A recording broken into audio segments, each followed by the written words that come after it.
as I understand Christian nationalism, it is that the idea that your nation self-identifies, understands itself as Christian, and they would pursue their good as Christians, which would include policies that would kind of encourage people to attend church, encourage people to seek out essentially the means of grace. And so in that sense, I don't think Trump would be a nationalist, strictly speaking. And that's actually okay. And because he was obviously the president of the federal level, and a lot of the sort of things I'm talking about with Christian nationalism should probably come about at the more local and state levels. Yeah. So, this goes to one of the misunderstandings is a Christian nationalist trying to essentially establish church at the federal level, which then would require you to throw out the Constitution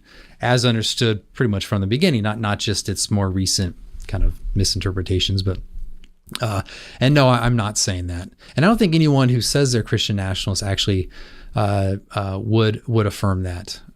It's more of going back to the founding era where there were established churches at the states, where there were actually religious tests for office at the state level and also other local levels, and kind of looking at that and saying there is a compatibility between the First Amendment with regard to disestablishment at the federal level, while at the same time having a government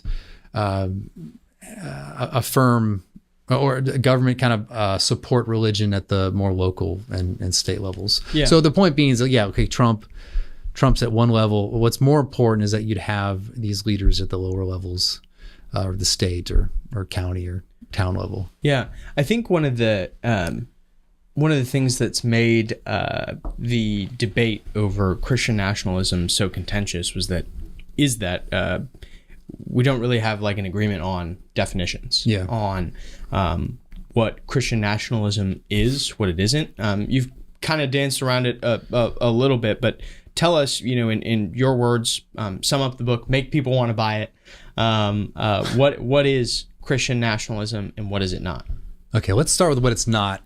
What's interesting is you have these sociologists who write on this, who I think what they're doing is that they're finding that they can become very important to the regime because they can, I'm describing this term and the regime wants this term so they can denounce people.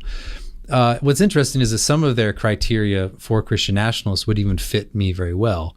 So would I want, do I think the Constitution is like inspired? Like, no, I don't think it's inspired, though. Some people might affirm that, not having a good doctrine of inspiration and all that.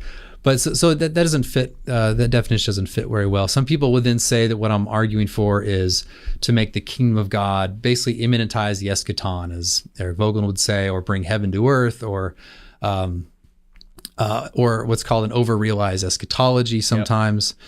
That's actually not what I'm saying at all. I follow the old Protestant tradition where they would keep these things separate.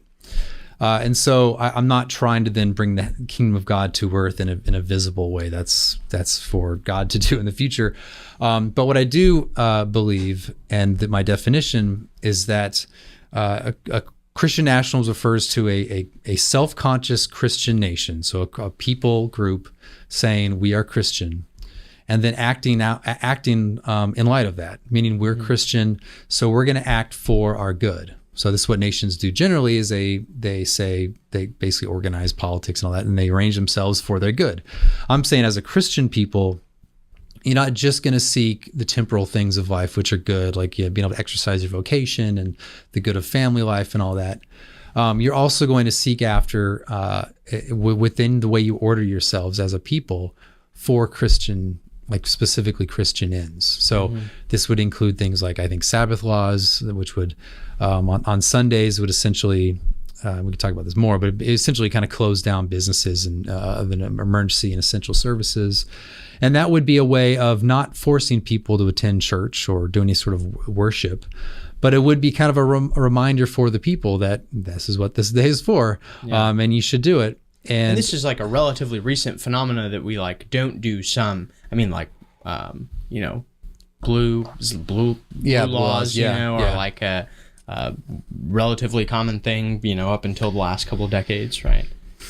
Yeah, I mean, even like the Supreme Court in the 19th century, at least, affirmed that Sabbath laws are okay, and as I understand, it's still actually permissible today because they see it as a day of rest. It's not religious, and in itself, it's actually a secular sort of thing. So I think if that's what the court wants to say, fine. I'm still going to say it's religious, and so in the end, we should, I think, have Sabbath laws for that purpose, for a religious end, so that's just one way that a Christian people can seek after their good, or this heavenly good, this higher good, through policy. Yeah, let's talk about the Sabbath laws in particular, because I think that's a great example. I think, as upset as some online whiners might be about the things that you've said, online or whatever in your book, they may even be, more upset about the fact that you just dared to say that we should have Sabbath laws, and that, you could shut down businesses and give people a day of rest. Answer your critics. People will say, "Oh, it's unconstitutional. You can't do that. Or why would you want to? Why should we do it? How should we do it?" And specifically, like, what's the actual roadmap for doing something like that? Yeah. So first of all, again, this was something that was common in the past within this country to have that have Sabbath laws. I think the best actual critique of that is not like, oh, this is crazy, you can't. I mean, that's silly. The best critique is basically that what you're doing is it's a de facto privileging of Christianity, because which religion has the Sabbath on Sunday? Well, it's Christianity, and so you're not doing it on Saturday. You're not doing it. So you're explicitly saying this is a Christian land, and we're gonna all force you to obey some sort of Christian. And so that's the best critique. And I would just say, that's exactly what it does. I would just one of those things. I'm not going to reject their objection. I'm just going to affirm it. Yes, like that's what Christian nationalism is actually saying. We're going to privilege the true religion, which is Christianity. And so, we are privileging a Christian, holy day in a sense. Every, good Presbyterian, every Sunday is holy.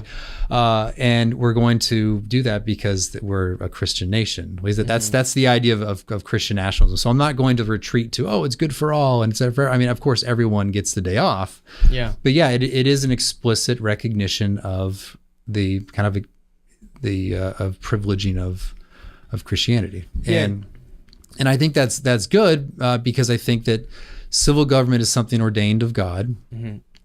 Civil power is something ordained of God, even though I do believe in consent and the people and sovereignty of people and all that. But nevertheless, the power itself is something God grants to people, and that should be used for the good of people. And is there anything better than worshiping God and the sort of means of grace through the administration of word and sacrament that occurs on Sunday? So that's why I say Sabbath laws first, not because it seems like, not only because it's kind of the most convincing thing for people, because, okay, you just get a day off, but also it directly relates to the very thing that is like the principal aspect of a Christian's life, which is worship through the instituted church. And that's why Sabbath laws are, but like the roadmap on how to get there. I like to retreat and say that I'm a political theorist, so I don't know I'm not a politician. I don't know if you get that option on this show. Yeah, I know. I can't dodge the. I think that I don't know the constitutional question on what sort of challenges there would be. But as I understand it, though, it is deemed constitutional as a secular purpose. So if a county if a county or town wants to then enact these laws, they would, as I understand it, they'd have to frame it in terms of kind of secular purpose. Yeah. And if they want to do that, then okay, fine. You still achieve the same end, and there is a secular purpose to it. So you're not exactly lying, but it's the better purpose, the higher purpose of it will be precisely the, church attendance, worship God. Yeah. I think the question is frequently asked, should the nations be Christian? But I think the more specific question in your case is, why should America specifically be Christian? Yeah, well, I mean, first of all, I think our history, the American tradition, our American history is thoroughly Christian.